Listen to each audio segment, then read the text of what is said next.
Quand j'étais jeune, j'étais joueur de football et un élève quand même assez brillant, avec beaucoup de tempérament, un peu chef de la bande également. J'ai choisi la facilité avec des études relativement rapides. Et à 20 ans, je ne dois pas faire le service militaire puisque j'étais italien à l'époque. À 20 ans, je suis sur le marché du travail.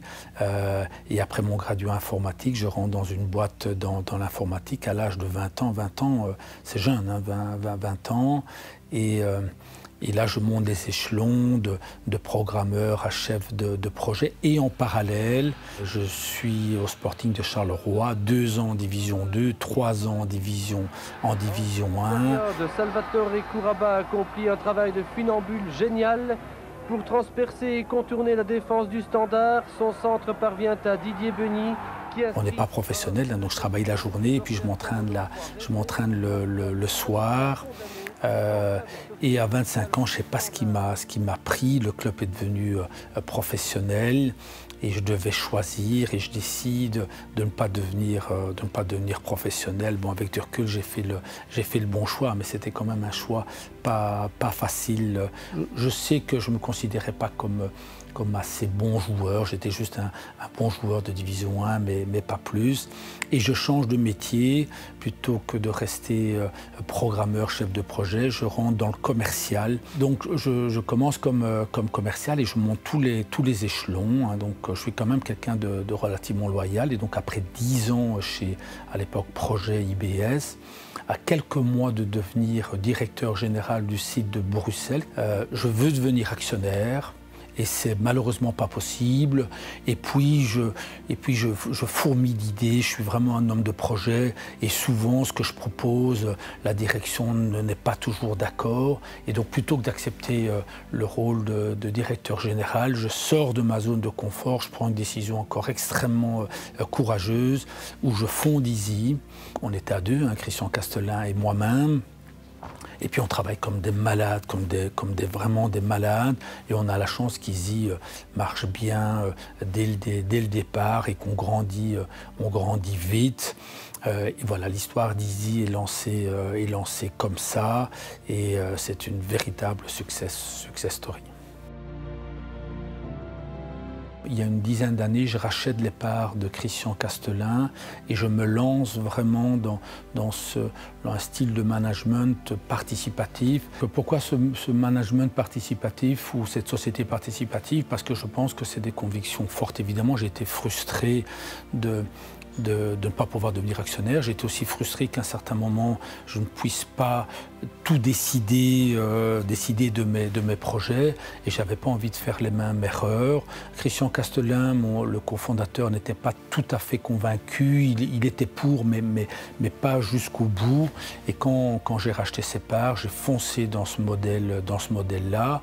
Aujourd'hui, je suis très fier parce qu'il y a quelques mois, j'ai vendu encore 20% de mes actions, donc je ne suis plus l'actionnaire majoritaire. C'est important pour moi pour une question de cohérence parce que je disais souvent, Easy n'est pas ma société, Easy est notre société.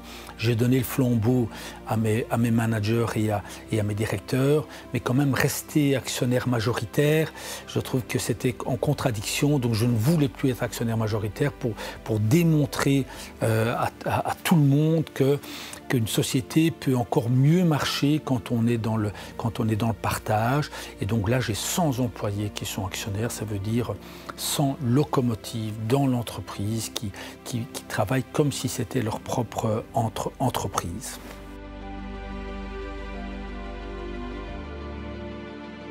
Et puis j'ai dû combler le vide. Je suis un homme de projet, hein. Je suis plus un homme de projet qu'un entrepreneur. J'aime avoir des projets et de m'investir dans ces projets.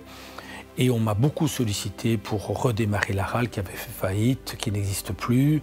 Et étant de la Louvière, j'ai toujours habité à la Louvière, je vis à la Louvière, je me suis senti investi d'une mission de redémarrer à partir de zéro de ce club de foot. Et je voulais également prouver que le modèle Easy pouvait être répété dans d'autres systèmes et de pouvoir le répéter dans le foot était quand même un gros challenge. Je considère que pour pouvoir réussir, il faut tout d'abord s'entourer de personnes qui partagent des valeurs humaines fortes. Il faut être super organisé, il faut être capable de faire des efforts extrêmement importants, il faut être dans le partage et il faut faire en sorte que tout le monde soit dans le bonheur. Et quand ces 5 piliers sont réunis, quel que soit le type d'entreprise, je pense qu'on peut réussir. Et c'est ce qu'on fait avec le club de foot. Il faut se donner des objectifs élevés si on veut relever son niveau. Il faut aller en D1A. Je pense qu'on mérite de jouer des matchs contre Anderlecht, contre le Standard, contre Charleroi, contre Genk. Et c'est ça qu'on veut vivre, c'est ça que je veux faire vivre, que je veux vivre moi-même. Et je souhaite que la population du centre et de la Louvière puisse vibrer avec ce type de match. Donc clairement, c'est la division 1. Mais de manière durable et stable. Il y a eu trop de déceptions dans le passé. C'est pour ça qu'on investit énormément dans l'infrastructure. Et je sens qu'on va y arriver. Là, on annonce la construction d'un nouveau stade parce que c'est indispensable pour accéder à la division 1. Le risque financier est énorme parce qu'on est un club de 4e division. Mais bon, on a fait nos business plans, on peut y arriver, mais on a une obligation de réussite. Avant le stade, il fallait surtout investir dans le centre de formation et je suis très fier parce qu'on a un centre de formation de très haute qualité et on continue la phase 2 de nos investissements. Je suis très content pour la région, il va y avoir un grand rayonnement pour la région parce que je ne fais pas ça que pour le foot, je fais ça, je souhaite être plus large pour vraiment tirer la région de la Louvière, la ville de la Louvière et la région du centre vers le haut. Nous n'avons pas que des droits, nous avons également des devoirs.